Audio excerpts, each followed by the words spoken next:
Baik teman-teman sekalian, saya ingin sedikit mengomentari tentang, pembelajaran online yang sedang berjalan saat ini ya. Banyak sekali, hal-hal yang baru yang kita dapatkan dan juga masalah-masalah baru yang kita dapatkan juga terutama di dunia pendidikan.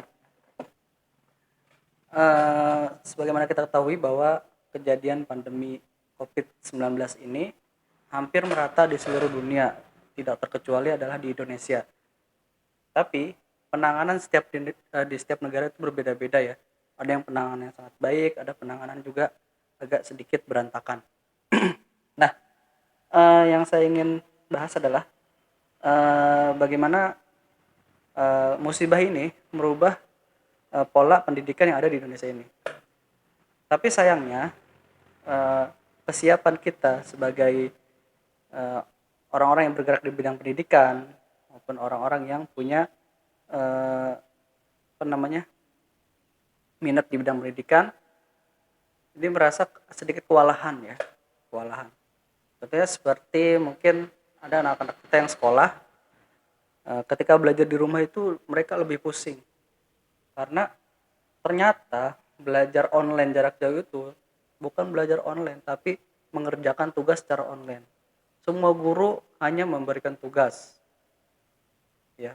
Atau misalnya juga di tempat kuliah, semua dosen hanya memberikan tugas ketika pembelajaran online.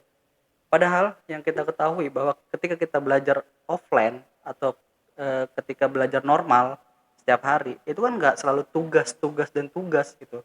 Ada saatnya kita mengerjakan tugas, ada saatnya kita diarahkan, diberikan pengarahan, diberikan pembelajaran, dikasih materi.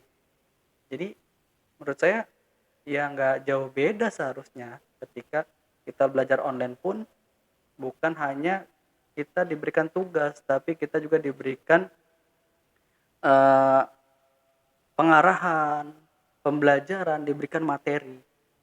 Entah bagaimana caranya, itu mungkin nggak karena kita di Indonesia ini belum ada standarnya ya, standar dari pemerintah tentang kurikulum pembelajaran online.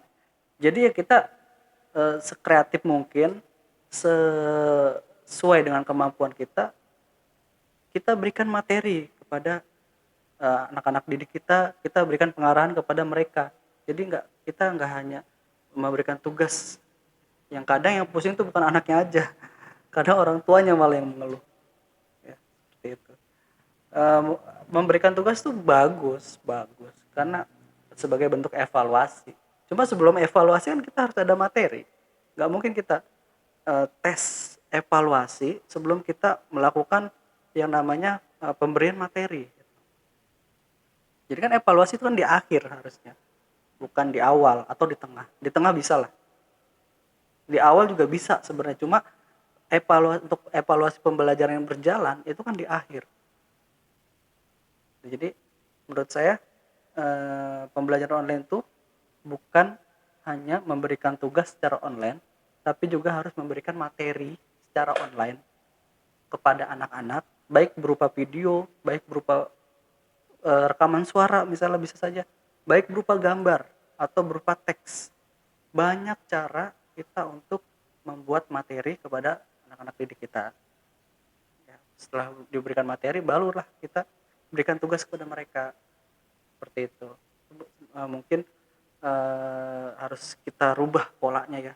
Jangan seperti itu terus, kasihan anak-anak kita diberikan beban tugas setiap hari tanpa ada pengarahan dan pembelajaran secara online. Oke, terima kasih. Itu saja, mungkin mudah-mudahan bermanfaat buat kita semua dan merubah paradigma pendidikan kita